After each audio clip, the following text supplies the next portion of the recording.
Good afternoon. Thanks for your patience. I'm Scott Mason from Clemson University, and it's my privilege to introduce today's tutorial speaker. Dr. Dorit Hochbaum is a professor of engineering at the University of California, Berkeley. She's known for her work on approximation algorithms, facility location, covering and packing problems, and scheduling, as well as work on flow and cut algorithms, Markov random fields, isotonic regression, image segmentation, and clustering.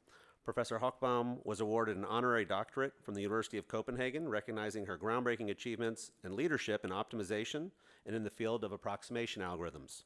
Among other honors, she's an Informs Fellow, a SIAM Fellow, and winner of the 2011 Informs Computing Society Prize for the best paper dealing with the operations research computer science interface. Without further ado, please join me in welcoming Professor Hochbaum.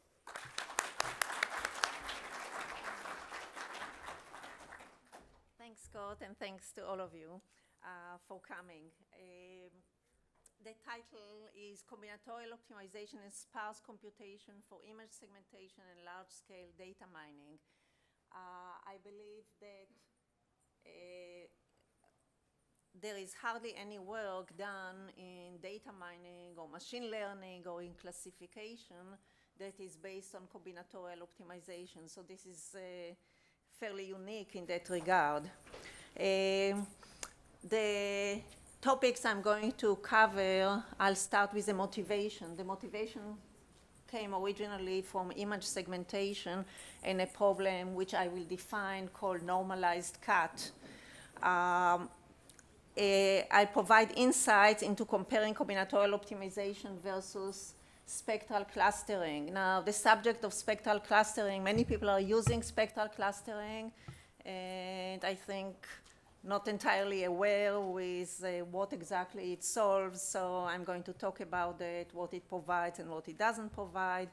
Then I'll talk about efficient polynomial-time algorithms, that is, the algorithms I'm going to propose are going to be polynomial-time algorithms.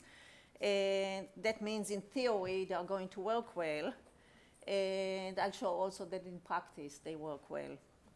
Then a pretty substantial topic here is the power of using pairwise similarities, which I hope I'll convince you is a really good idea. And there are reasons why it's not a good idea, computational reasons, and I'll tell you how to resolve them. And then I'll present experimental studies on effectiveness of the approaches that I described for image segmentation and for machine learning and data mining classification tasks. Okay, so I'm sorry, but I have to start with a slide like that of notation. So basically throughout, I'll assume an undirected graph. All the results apply also for directed graphs, but they don't come up when you talk about similarities in data mining. So for the purpose of this talk, we'll assume undirected graph. And there will be edge weights. And the edge weights will represent similarity between pairs of nodes. Each node will be associated with a certain object in a data set or a pixel in an image. And then for some application, we'll have also node weights. So let's say Qi. Then this is an important notation. There will be the capacity of AB. So the capacity for two subsets of nodes A and B, the capacity of AB is the sum of weights, so that of Wij such that I is in A and J is in B. And Di is called the weighted degree of a node, so it's the sum of weights that is adjacent to a node I. And degree volume of a set is the sum of the Di for all I in the set.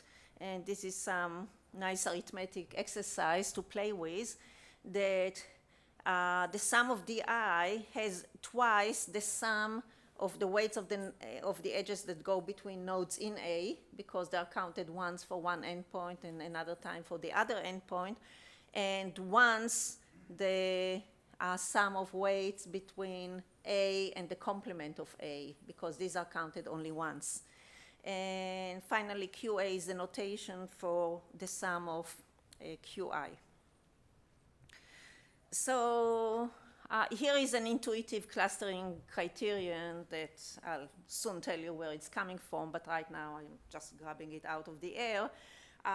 In general, clustering, when people are talking about what's a good cluster, no one can say, I can define what a good cluster is. I mean, there are many ideas and many types of objectives that are associated with good clusters, but no one can quantify it very precisely. And for this reason, there are many different ways of defining clusters.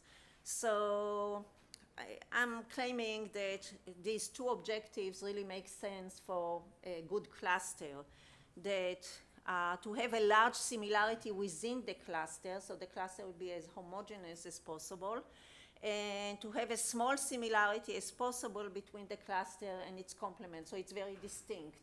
Of course, these are two competing objectives, and it's like this has bi-criteria optimization. So then the issue is how you combine these two criteria. And one way of combining it is to take the objective. So this is what I call a cut. It's the sum of weights between a set S, S is a subset of node, and its complement.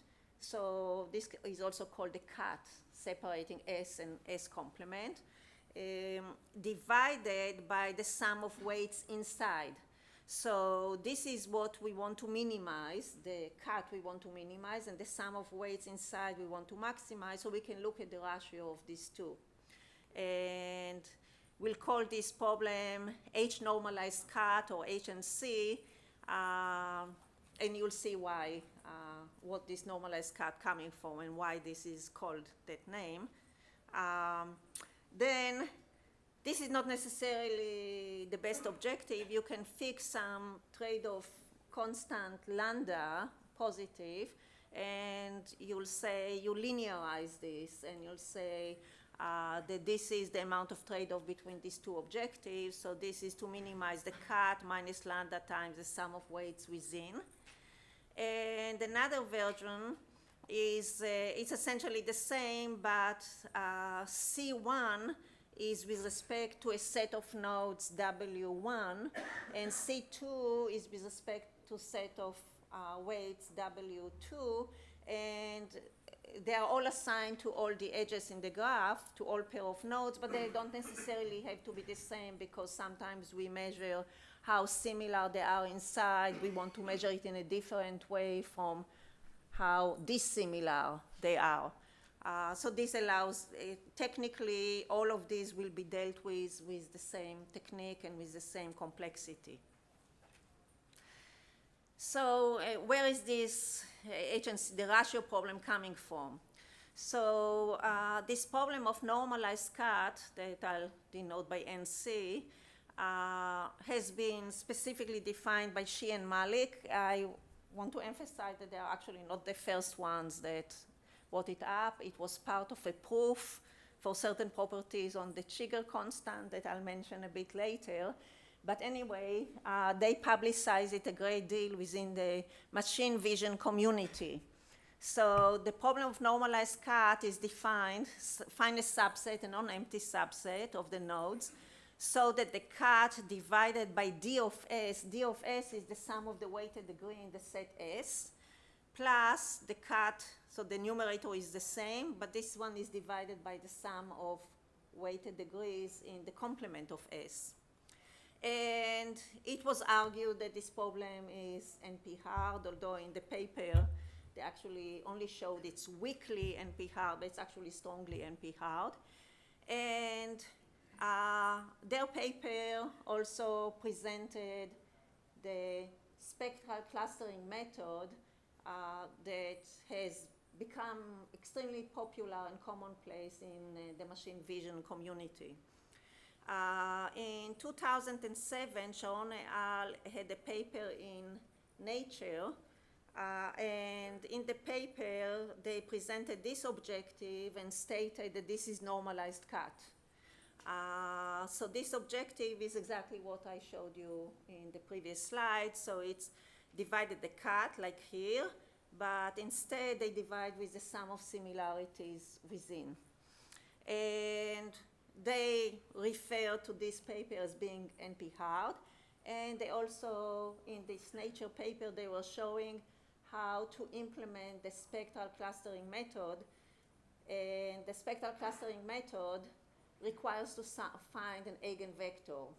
And finding an eigenvector in principle is a polynomial-time problem. You can find it in O of n cubed, where the matrix is n by n. But in practice, it's really not an efficient algorithm. And their approach was to implement hierarchically a certain set of approximations to solving for the eigenvector.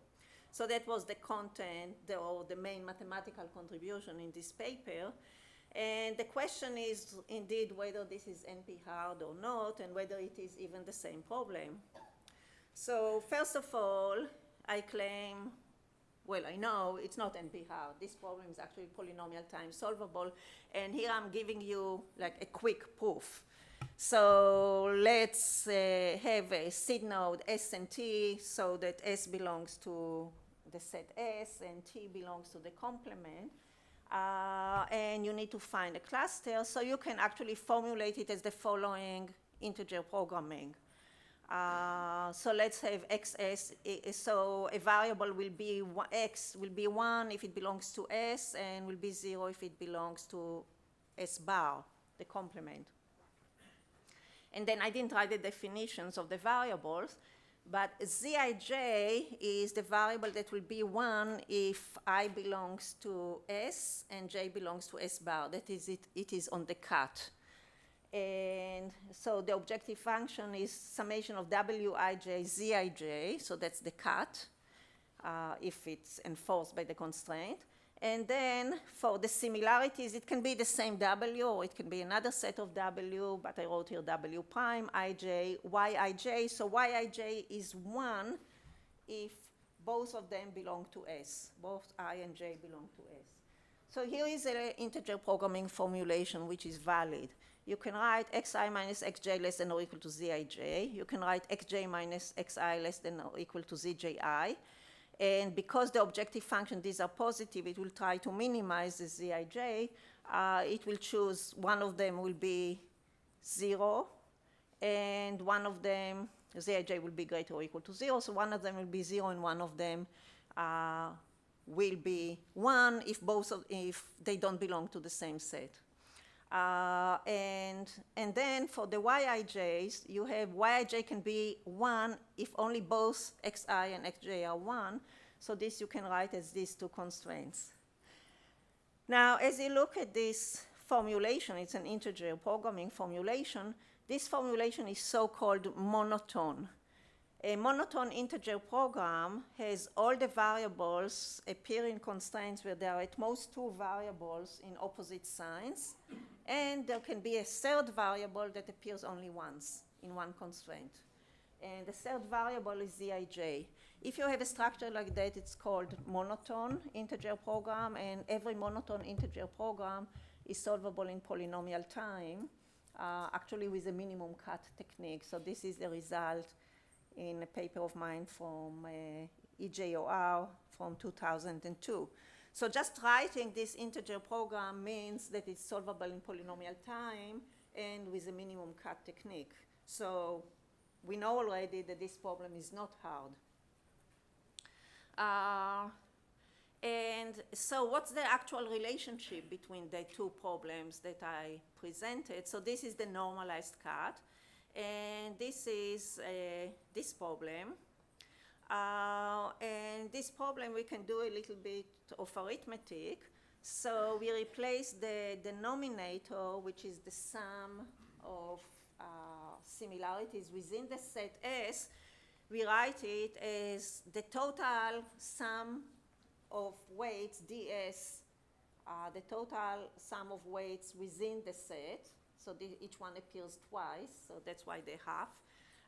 And from that we subtract the cut. So what remains here is twice the weight of edges inside. So then we divide by half. So this is equal to this. And now we divide both of them by the cut, so we have 1 divided by that, and now this is equivalent to maximizing the reciprocal of this and omitting the -half, which in turn is equivalent to minimizing the reciprocal and omitting the number 2, and this is exactly the same as the first term. So as it turns out, the relationship, this is roughly equivalent, or it is equivalent to just minimizing 1 term rather than these 2 terms. And here are some comments about what they did in the paper, but I think I'll skip that. So I told you there is a solution with a minimum cut technique, and how does that relate to what she and Malik proposed in terms of the spectral solution.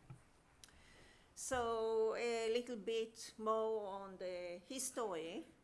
So the problems of expander and Shiger constant were studied at least since the 70s. And so this is the expansion ratio of a graph. So it is defined to find a subset of nodes of cardinality less than or equal to half of the total number of nodes. That minimizes the cut divided by the size of the set.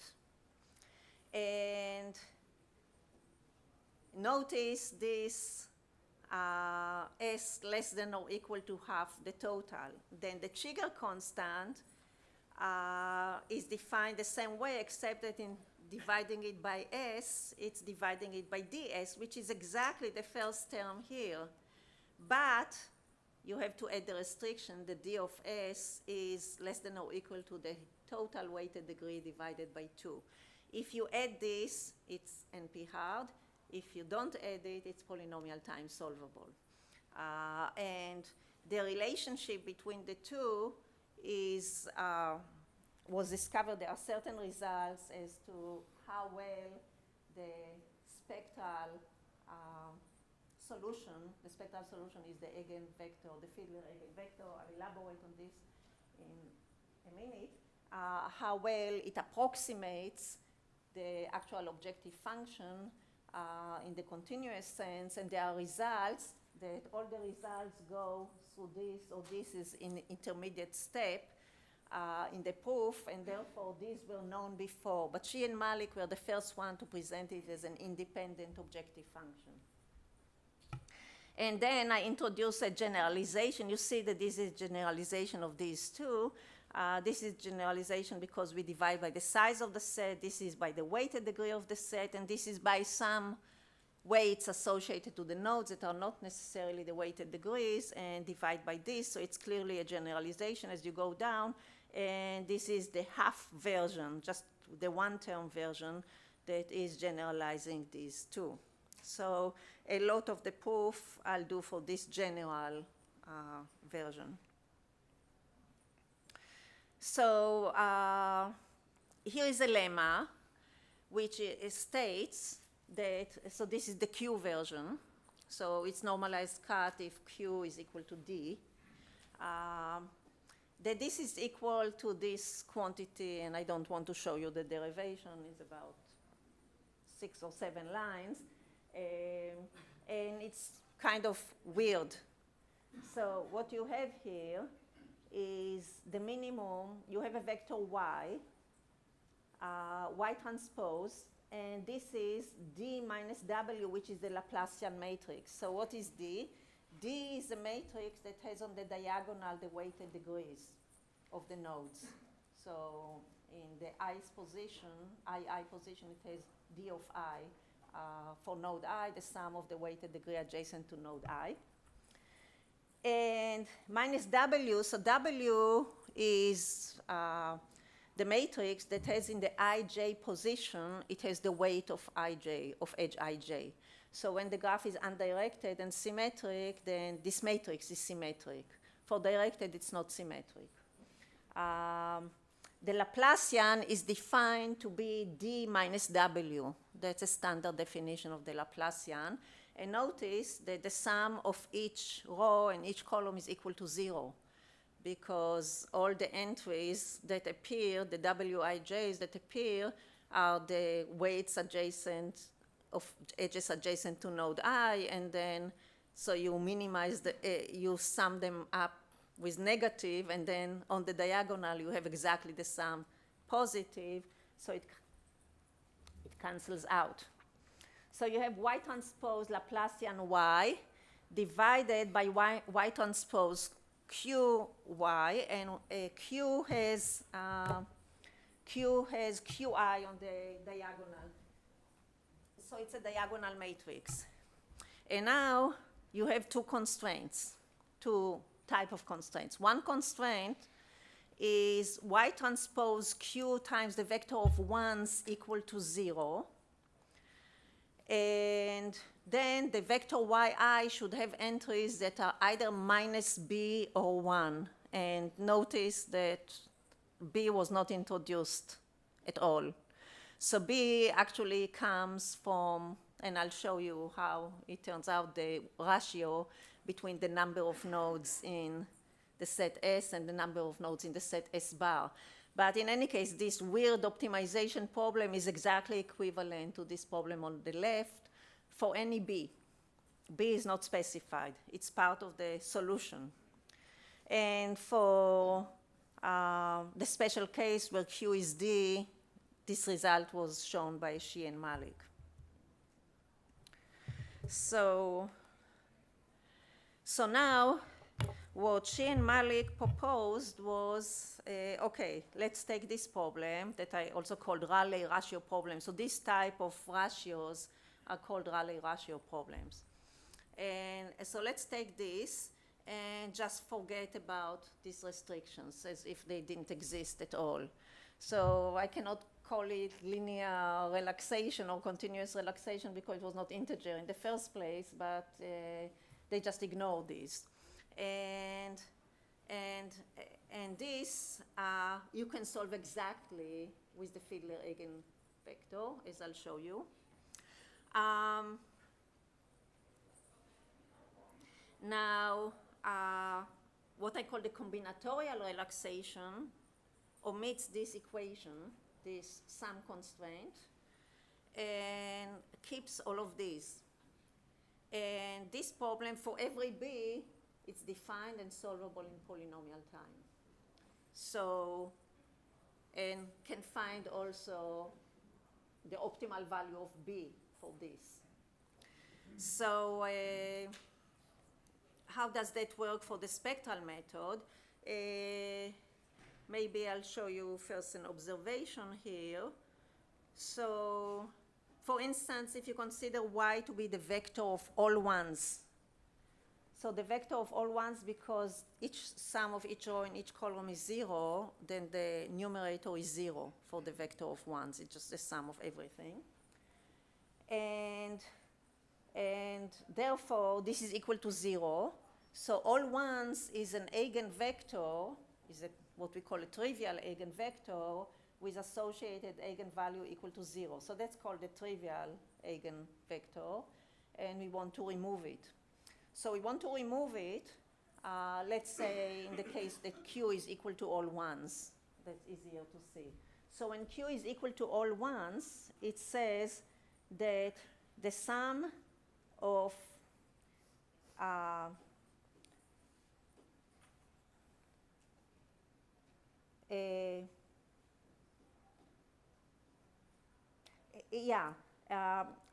that says that the vector y that you will find is orthogonal to the vector of all ones. So this is the trivial eigenvector, and you want the second eigenvector that is associated with the second smallest eigenvalue.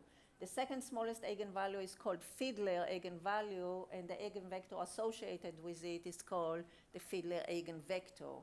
So this is exactly what you get here, the Fiedler eigenvector. And to do that, you need to solve exactly the problem the way I presented it with Q.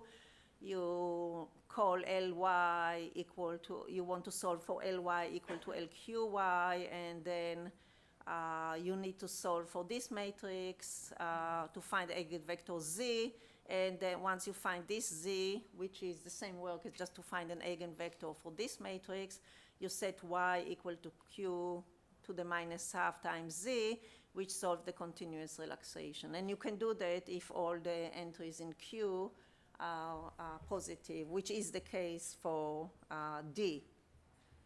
We don't need it actually with the approach that we are using. Okay. So now the combinatorial relaxation. So I showed you already this integer programming optimization, but it doesn't tell you how it works. So I'll show you how it works for this particular case. So for this particular case, we'll set yi to be equal to 1 if I belongs to S and minus B otherwise. And the setting, so first of all, we'll work that this objective function, this Rayleigh ratio, is equivalent to this quantity here. So this is a problem more general than one I showed you before. It's actually exactly the same as what I showed you before. If B is equal to 0 and Q is D, then that's exactly the problem of C as S bar divided by D of S.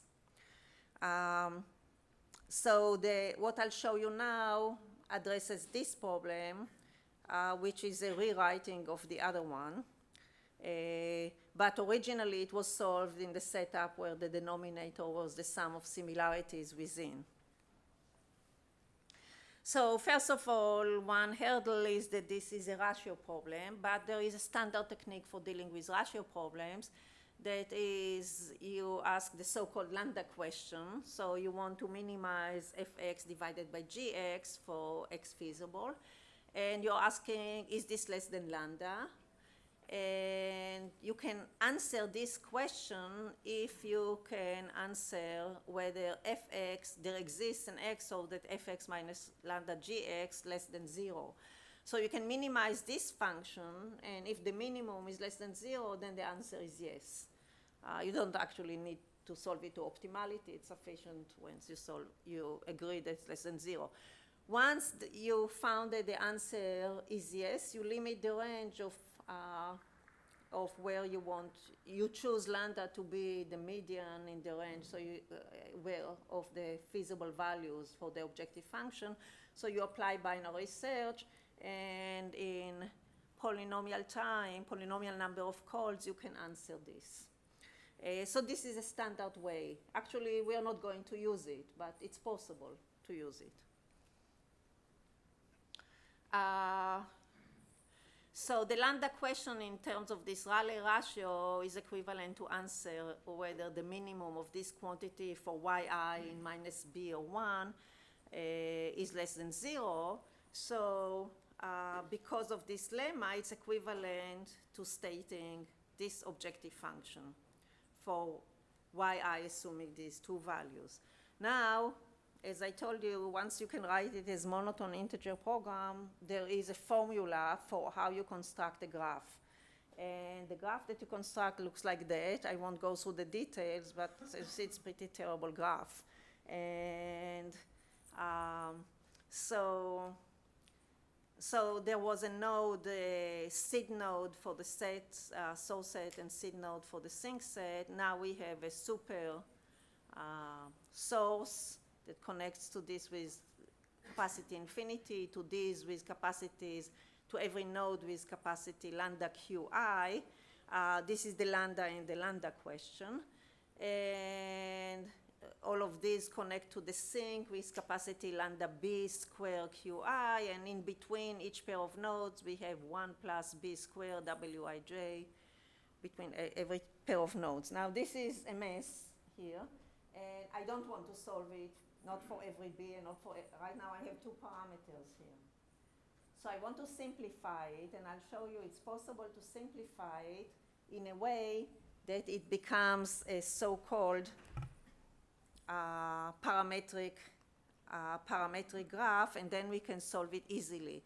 But first, before I show you that, there is a theorem, and I have the proof here. I don't know if I want to go through it, that the source set of a minimum cut in this graph that was presented in the previous slide is an optimal solution to this linearized version, the minimizing version of this problem here on the bottom here. Why it doesn't show? Yeah, here. This is a proof of that fact. So we take a cut and we just add up. So from the source, it goes to all the nodes in T, and the capacity is lambda QT.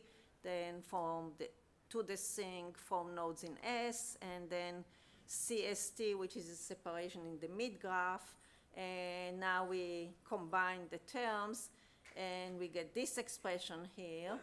And the thing to note about this expression is that this term here is a constant, and therefore minimizing the cut value is equivalent to minimizing everything else, which is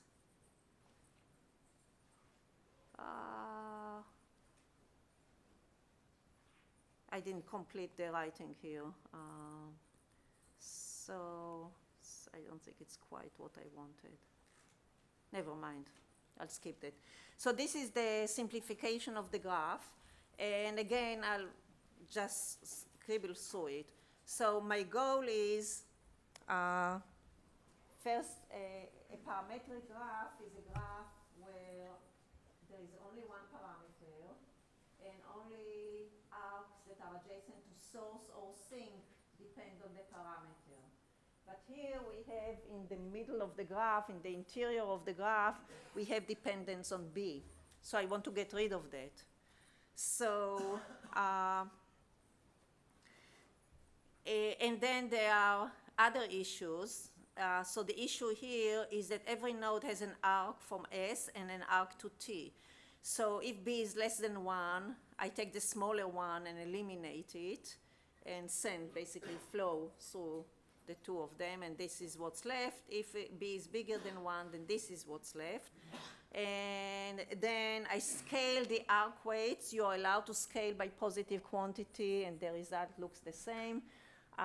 Is the same. I'm sorry, this got messed up with the conversion to PDF, so it doesn't look so good. Then you scale the arc weights, and ultimately what you get for the equivalent graph is separate for if B is less than 1 or if B is greater than 1. And it is, in the graph, you have the arc weights are the Wij, they are independent of lambda and independent of B. And adjacent to source, you have dependence on lambda and B. And in this case, adjacent to sink, it depends on lambda and B. So now this problem can be solved as a parametric minimum cut problem. So the definition of a parametric flow problem or cut problem is a setup of a graph where all the source adjacent arcs are monotone non-decreasing in the parameter, function of the parameter, and all the sink adjacent arcs are monotone non-increasing with the parameter. And the parameter, once you have a parametric cut problem, it can be solved in the complexity of a single minimum cut. So you find all the possible breakpoints, and all of that you get in just the complexity of solving one cut by finding the zero of okay, that's plus finding the zero of n monotone functions. That's not so important here. Because it's not important here because the functions here are very simple. So what we call the functions are beta. So beta, if B is less than 1, then these are the functions. So the arcs just depend on beta. And if beta is greater or equal to 1, then this is the function. So the function is that one side depends on equal to beta, the capacities, and the other one, the capacities are 0. So it's certainly a setup when one side is monotone increasing and the beta and the other side is monotone non-increasing. Actually, it's constant, the other side, because the other side does not depend on it at all. But because you have the setup, you can solve it as parametric cut. And let me see. So as part of the solution for a parametric cut, you get a sequence of breakpoints, and with them you get a sequence of partitions.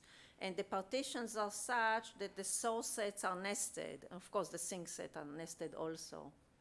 So for the smallest value of beta, you get one source set. When it's bigger, you get another one that contains it, and then another one that contains it. This also I proved that there are no more than n, the number of nodes in the graph. This is the maximum number of nested cuts that you can have, and the maximum number of breakpoints. So then we actually solve simultaneously with this technique for all values of lambda and for all values of b, because you find these values of beta, and you can generate for each value b, for any value of b you like, you already have all the solutions possible, because the breakpoints are the same, it's just that the value of the solution differs. So you can compare and pick whatever whatever b you want. Okay. Okay, so I'll start now with some experimentation. So this initial experimentation, so this was reported in 2010. So there, the challenge was to compare this algorithm, which solves essentially a discrete relaxation of the normalized cut, to the spectral method that solves a continuous relaxation of the normalized cut. Now, neither one of these solve it optimally, and I want to point out that whereas this, the combinatorial algorithm solves a certain optimization problem. It's not the same as normalized cut, but it's an optimization problem. The spectral clustering does not solve an optimization problem. It solves something, but you don't know what it is. And that's a misconception, that people believe that the spectral clustering actually gives them an optimal solution to something that it doesn't. There is no known clustering criterion that the eigenvector solves. And this image was taken for Xi's website, where he presented the software that includes the spectral method. And so that was the original image. And then they find this segmentation, which is very good, with the spectral method. And this is the result of the objective value of normalized cut that is associated with this segmentation. So it's 35 times 10 to the minus 4. Now, with the combinatorial algorithm that I showed you, this is the segmentation. It's pretty hard to tell which one is better. I mean, both of them look good. But in terms of the normalized cut objective function, this is 1.7 times 10 to the minus 4, which is about 20 times better, because you want to minimize it. And this is another comparison with another image. And this one came from my postdoc. That's his daughter. And with the software of Xi and Malik, the objective, this was the separation. And as you see, the sky is split in half, which is not a good separation. And it's actually very commonplace for various reasons. And the objective is 127 times 10 to the minus 4. And with this algorithm, it is 1.466 times 10 to the minus 4, which is roughly a factor of 80 better. So it's a lot better in terms of the objective function. And then we have a very extensive empirical study for many images with various setting of the data. So this is in a paper with my student Cheng Lu and Eric Bertelli. and it was published in 2013. And what we did was exactly a setup like I described in the previous slide. That is, we found a solution and we plugged it into the objective of normalized cut. And for the spectral method, we use the sweep technique. That is, the way the spectral algorithm is used, you get an eigenvector. Now what do you do with an eigenvector? You sort it. And then you take the top few and put them in the segmented section and the remainder in the complement. But which ones to take? So typically it's some are positive, some are negative, so you separate at 0. But you can use also the sweep technique. So the sweep technique is you'll use, if the vector is of length n, there are n-1 thresholds that you can break it. So you use all of them, and each one you plug into the objective function of normalized cut, and you choose the best one. And this implementation was done with the sweep method. So, so there are two sets of bars here. And the longer the bar, the worse is, the larger is spectral objective as plugged into normalized cut compared to the objective that we get from the combinatorial algorithm. And the dark ones are with the weighted degrees. So this is the standard application. But we used it also with texture type of weights that seem to have advantages in terms of subjective human assessment. And on these ones, it went haywire, the spectral method. You see the bars are a lot longer. Okay.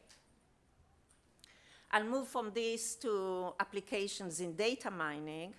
So there were quite a number of problems on which this technique was applied to binary classification problems.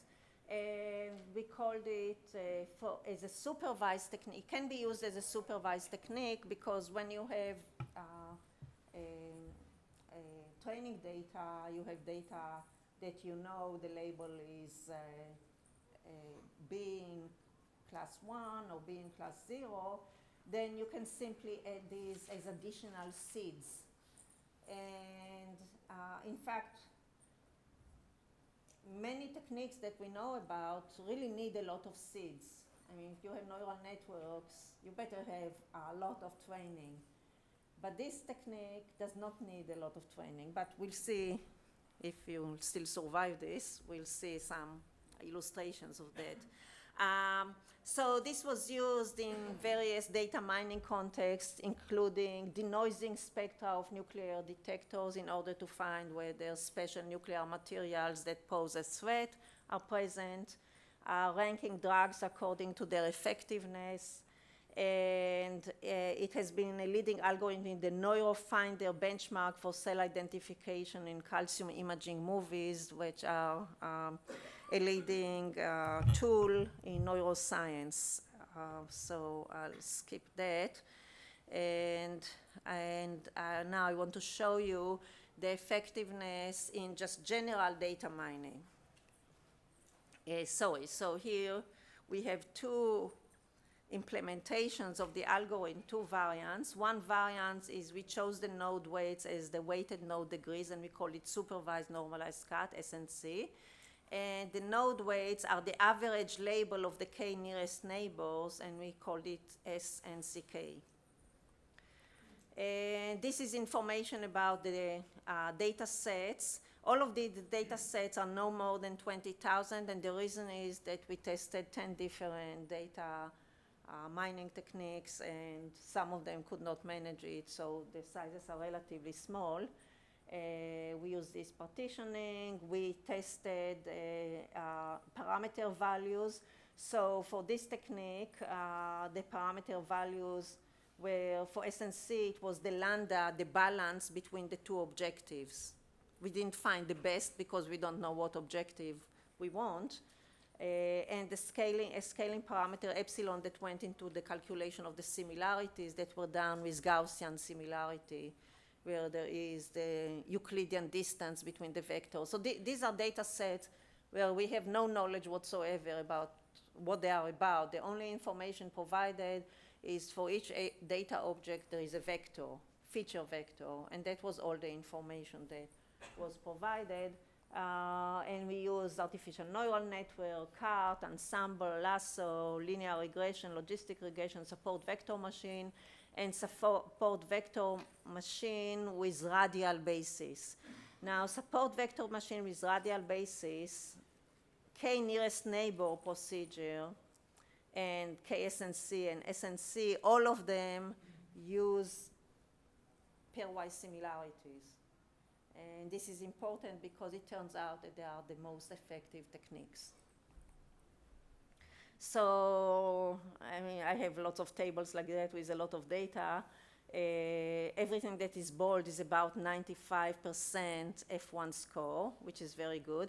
The comparison was made to allow for the same tuning time for all of the techniques, so not to give an advantage to a technique that takes weeks to tune. And there are lots of numbers here, but interesting stuff is the support vector machine with the radial kernel does at least as good as support vector machine without, and often better. And all of these techniques are the best ones. So here is a summary in the sense of average. I know it doesn't make quite sense to average across data sets, but instead of reading all the numbers, you can look at this summary. And also we looked at the minimum performance, because some of them are not robust, and they can occasionally get a value 0, like this one here and here. That's the CART. So, and the artificial neural network also had problems like this. So you want this minimum to be as large as possible and the average to be as large as possible.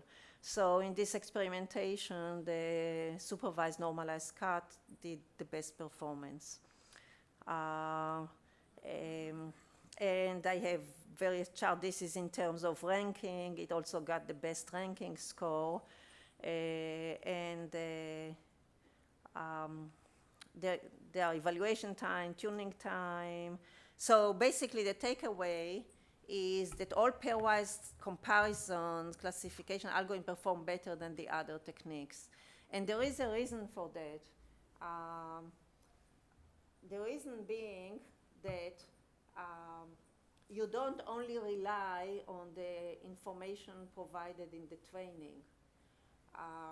You rely also on the relationship between the unknown elements of the data set. And this allows for transitivity of the relationship. So if one of them is deemed to be in the class, and then other ones are not, but they are similar to this one, then they'll be in the class also. And other techniques that don't use pairwise similarities tend to ignore that and don't make any use of this information. But you can well say that that's great, but of course we don't want to use pairwise similarities because the number of pairwise similarities grow quadratically in the size of the data set. And when we have data sets of size of millions, that becomes serious. So that's where sparse computation comes in. I don't know if you have enough patience for this. Let me roll through directly to, it's essentially some kind of approximate PCA projection, and then partition the data set in the projection. This is projection in 3 dimensions into boxes, and then computing the similarities only between those in adjacent boxes in the space. So in a 3-dimensional space, the projection, there are 26 boxes to compare to each box. So we only evaluate the pairwise similarities between those, and of course we might lose some, but because of this transitivity, it turns out not to matter too much. So I want to show you some charts that I think that are impressive. Now, these are much larger data sets than what I showed you before. And what each chart is showing is when we take the grid resolution in the projected space, so we subdivide it into grids. So when the grid resolution goes up, the boxes become smaller, and we compute pairwise similarities only to the adjacent boxes, so to fewer, always to fewer and fewer. So the number of similarities that have been computed are going down, and in the graph becomes sparser and sparser. Pretty much in all our experimentation, as the graph becomes sparser, this is the density of the graph as it goes down. The running time goes down with the density, and the accuracy, this is in orange, the accuracy of the complete matrix, if we computed everything. And with green is the accuracy with a lot less information. And as you see here, it goes down some, but I don't know if you can appreciate the difference here is like 1/3%. It's barely moved. Here it's almost the same. Here it's even improved a little bit. But all of these, we are talking a small fraction of 1% in all of this. And here the green and the orange remain the same. So this procedure appears to be extremely effective, and this is an example that we achieve accuracy that is pretty much the same with density of 0.008% compared to the complete matrix. So this is based on the work by Philip Baumann and myself that was published in IEEE Transactions on Big Data. So in summary, clustering classification optimization models are effective for use in data mining, and they use pairwise comparisons. They are effective for general classification tasks, so that's the data mining study I showed you, as well as for specific application contexts. They are efficient in theory and they are efficient in practice. And the approach of sparse computation, this is what I talked about at the end and mostly skipped, enables the use of the method for massively large data sets. And we ran it for data sets of sizes up to 10 million. So these are some references. Thank you.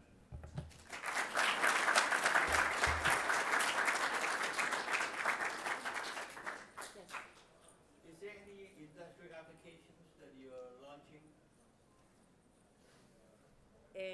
Are you asking if the software is being sold? Well, I don't know how to define commercial applications. It could be sold, it can be on the verge of being sold, it could have potential of being sold, or a number of different varieties. So all the applications to date have been in an area of the neuroscience. So this is made available to anyone that wants to use it. And because it has a prominent performance proved on a benchmark, people are starting to use it. And in data mining, general data mining, I don't know that anyone other than us has actually used it. But I'm trying to get the word out that this is very useful. And the other applications, one was to detect nuclear threats, dirty bombs, etc. And that was done underground with Homeland Security. And the other application for drug evaluation effectiveness is also out there for anyone to use. Yeah. So no, the answer is no. Yeah. Yes? So I'm kind of curious, how high dimension were these test stages for classification? I guess I'm curious how one of those pulls up in higher dimensional data sets. How large were the data sets? Dimension. Is that the dimension of the data set? In the reduction, in the sparse computation reduction? Both, The input data sets, you mean, right?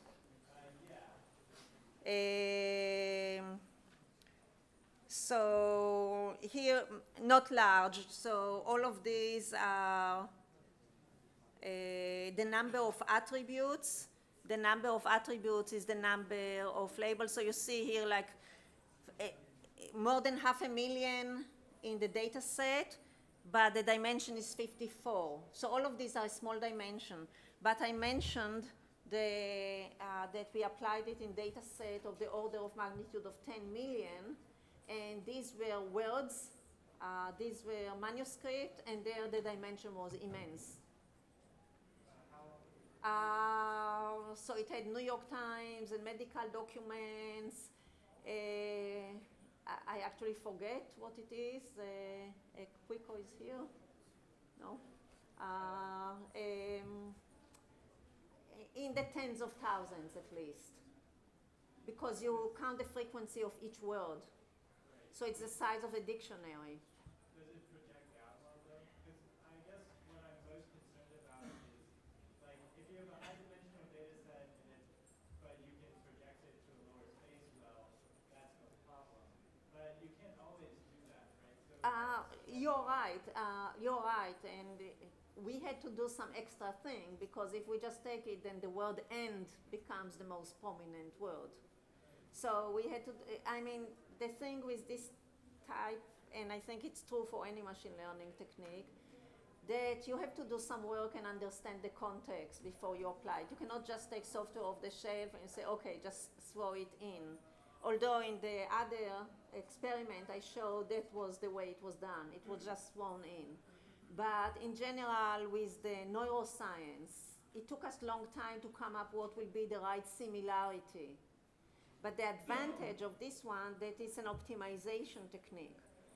The advantage of optimization is that when you get a solution, it's the optimal solution for the input data.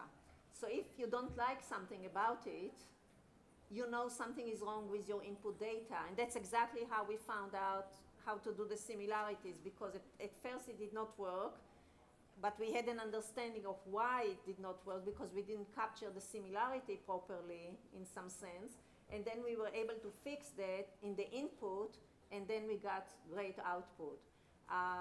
So I cannot say that you can just take it and use it as is.